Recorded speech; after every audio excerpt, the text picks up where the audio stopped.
चरचला की आवाम के लिए खुशखबरी। एसआर मोटर ड्राइविंग स्कूल की जानिब से हर साल की तरह इस साल भी समर स्पेशल ड्राइविंग क्लासेस का आगाज हो चुका है। ये क्लास सुबह 6 बजे तक शाम 6 बजे तक चलाई जाएगी। मजीद तफसीलात के लिए 9948877928 या फिर 9030141928 पर रब्त पैदा करें।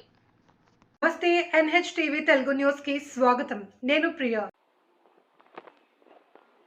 మాదిగల మద్దతు Mallu రవికే parliament in charge M Ramesh Reddy. Nagar Kurnool ప్రాంతానికి సుపరిచితుడైన నాగర్ కర్నూలు అభివృద్ధి ప్రదాత డాక్టర్ మల్లు రవికి మాదిగల మద్దతు ఉంటుందని AICC observer Nagarkurnool Mahabubnagar Zaheerabad parliament in charge M Ramesh Reddy అన్నారు। నాగర్ కర్నూలు జిల్లా కేంద్రంలోని ఎమ్మెల్సీ దామోదర్ రెడ్డి నివాసంలో ఏర్పాటు చేసిన విలేకరుల సమావేశానికి ముఖ్య అతిథులుగా AICC observer Nagarkurnool Mahabubnagar Zaheerabad parliament in charge M Ramesh Reddy హాజరై మాట్లాడుతూ నాగర్ కర్నూలు ప్రాంతంలో 1991-96లో 2 పర్యాయాలు పార్లమెంట్ అభ్యర్థిగా గెలిచి ఈ ప్రాంతంలో ప్రతి ఒక్కరూ మనసును దోచుకున్న మల్లు రవికి సబ్బండ వర్గాలు బ్రహ్మరథం పడుతున్నారని అన్నారు। అన్ని వర్గాల ప్రజలు భారీ మెజార్టీతో గెలిపించుకోవడానికి సిద్ధంగా ఉన్నారని ఆయన అన్నారు। ఈ ప్రాంతంలో డాక్టర్ మల్లు రవి అందరితో పరిచయాలు ఎక్కువ అని, అందరినీ ఆదరించే గొప్ప మనసున్న వ్యక్తి అని అన్నారు। దేశంలో బీజేపీ పార్టీ, రాష్ట్రంలో టీఆర్ఎస్ పార్టీలు దేశానికి కానీ రాష్ట్రానికి కానీ ఎలాంటి ఉపయోగం లేదని, దేశంలో భారతీయ జనతా పార్టీ మత కల్లోలను సృష్టించి అన్నదమ్ముల వలె ఉన్న వారిని మతాల పేరిట, కులాల పేరిట విడగొట్టి వారిపై విచక్షణ రహితంగా దాడులు చేయడం తమ స్వార్థం కోసం ఎంతటి వారినైనా బలి చేశాను। గొప్ప గుణం గల, లక్షణం గల పార్టీ ఏదైనా ఉందంటే అది బీజేపీ పార్టీ అని ఆయన అన్నారు। నాగర్ కర్నూలు పార్లమెంట్ పరిధిలో 7 నియోజకవర్గాల్లోని ప్రజలు డాక్టర్ మల్లు రవిని భారీ మెజార్టీతో గెలిపిస్తారని ఆయన అన్నారు।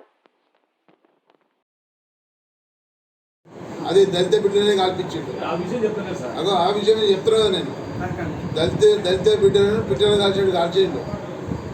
దళిత సామాజిక వచ్చిన దళితుడనే చంపాడు। ఏదైతే మన గుడ్డేలు కదా ఈయన దాని పిల్లలు దాన్ని తిన్నట్టుగా అటువంటి దళితగా ఆయన IPS చేసి అది చేసాడు। అదే మల్లు రవి ఆ వర్గానికి చెందిన వాళ్ళను 100 మందిని కాపాడిండు, 1000 మందిని కాపాడిండు, ఎన్కౌంటర్ కాకుండా ఆయన దృష్టికి వస్తాయి। ఏదన్నా ఆయన దృష్టికి వస్తే మాత్రం ఖచ్చితంగా ఎస్పీతో కొట్లాడి ఎన్నో అంశాలు నేను ఎన్నోసార్లు పోయినాను మల్లు రవి దానిపడి। అప్పుడు పద్దు నాయకులు చంపినప్పుడు కూడా చాలామంది చేసినప్పుడు కూడా మేము పోయి మాట్లాడడం జరిగింది ఎస్పీతో। సార్ వాడు నక్సలేటు అదంటే, అవునే మనం నక్సలేటు కరెక్టే, కానీ మన విధానాన్ని మనము సరిదిద్దుకుంటే వాడు పోలేడు కదా। మనకి చదువు లేదు, విద్య లేదు, మనకి ఉండడానికి ఇల్లు లేదు, కుర్చీ లేదు, అవన్నీ సహకారాలు అందిస్తే ఖరాబరే వాడు సమాజ సేవ చేస్తాడు అని చెప్పడం జరిగింది। అటువంటి వాళ్ళను తీసుకురావడం జరిగింది। అందరూ ఇప్పుడు చాలామంది ఎంపీటీసీలు ఉన్నారు, జెడ్పీటీసీలు ఉన్నారు, మీ జిల్లానే ఎక్కున్నారు, మా జిల్లాలో మా ఇప్పుడు ఉమ్మడి జిల్లాలలో మన కల్లకుర్తి, అచ్చంపేట్, కొల్లాపూర్లో ఎక్కున్నారు, అందరు బతికున్నారు కొంతమంది। అందుకొరకు మనం ఏమనుకుంటామంటే ఇప్పుడు మీరు చెప్పినారు ఏంటంటే ఈ ఎలక్షన్లో ఎట్టి పరిస్థితుల్లో మల్లు రవి గారికి ఒక కోరిక ఉన్నది। ఏం కోరిక అంటే ఇది లాస్ట్ ఎలక్షన్, ఇది నేను మల్లు రవిగా నేను నాగర్ కర్నూలుకి ఏం చేసినా అనేది స్థిరంగా లేదు కాబట్టి ఇప్పుడు ఖచ్చితంగా ఏదో ఒకటి చేయాలన్న త్రాపన ఆయనకు ఖచ్చితంగా ఉన్నది। ఆయనకు చేయలేదని కాదు, చేసినవి ఉన్నాయి, కానీ ఇంకా కూడా ఆయన పేరుగా మీరేమంటారు మల్లు రవి గారు ఏం తెచ్చిండు అని అంటున్నారు। గురుకుల పాఠశాల తెచ్చిండు, మన టెంకాడ నవోదయ స్కూల్ సారే తీసుకొచ్చినాడు నాకు తెలిసిన కాడికి। సరే ఇంకా ఏం తెచ్చాడో ఈ కాన్స్టిట్యూన్సీలో నడిచి తెలుస్తుంది, కానీ నాకు నవోదయ స్కూల్ మాత్రం సారే తీసుకొచ్చాడు।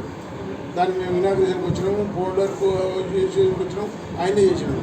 ఇంకా కూడా ఇక్కడ ఈ ఏరియాకు రైల్వే కనెక్షన్ కావాలని చెప్పి చాలామంది కోరడం జరుగుతుంది, ఎందుకంటే బాగా అభివృద్ధి చెందుతుంది రైల్వే।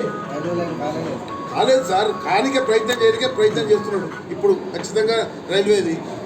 అదేవిధంగా ఎంప్లాయ్మెంట్ లేదు, వీడ ఒక ఇండస్ట్రీ చేయాలని చెప్పి ఆలోచన కూడా పడుతుంది। ఖచ్చితంగా ఈ రెండు వాటికి మాత్రం కట్టుబడి ఖచ్చితంగా పనిచేస్తున్న నమ్మకం మాకున్నది, ఖచ్చితంగా విశ్వసించాలి మనం।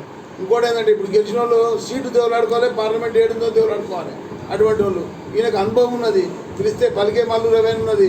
ప్రతి ఊరిలో ఒక 50 నుంచి 60 మందిని గుర్తుపడతాడు, పేరు పెట్టి పిలవగలుగుతాడు మల్లు రవి। వాళ్ళు ఎవరైనా పిలవగలుగుతారా?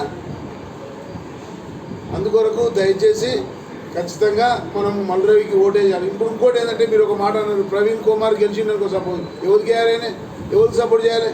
కాంగ్రెస్గా చేయలేడు. ఇక్కడ ముఖ్యమంత్రి రేవంత్ రెడ్డి ఉన్నాడు కాబట్టి కాంగ్రెస్కి అయితే చేయలేడు ప్రవీణ్ కుమార్. ఎవరికి వేయాలి? మళ్ళీ బీజేపీకి వేయాలి కదా. బీజేపీ టీఆర్ఎస్ రెండు ఒకటే, దానికి వేసినా దీనికి వేసినట్టే, దీనికి వేసినా దానికి వేసినట్టే. ఇక రిజర్వేషన్లు అది ఇదని మస్తు చెప్తున్నారు, రిజర్వేషన్ క్యాన్సిల్ చేస్తారు, బీజేపీ వస్తే చెప్తున్నారు, అవన్నీ ఉండాలనే ఉద్దేశంతో. మరిన్ని తాజా వార్తా కథనాల కోసం మా ఛానల్ని సబ్స్క్రైబ్ చేయండి.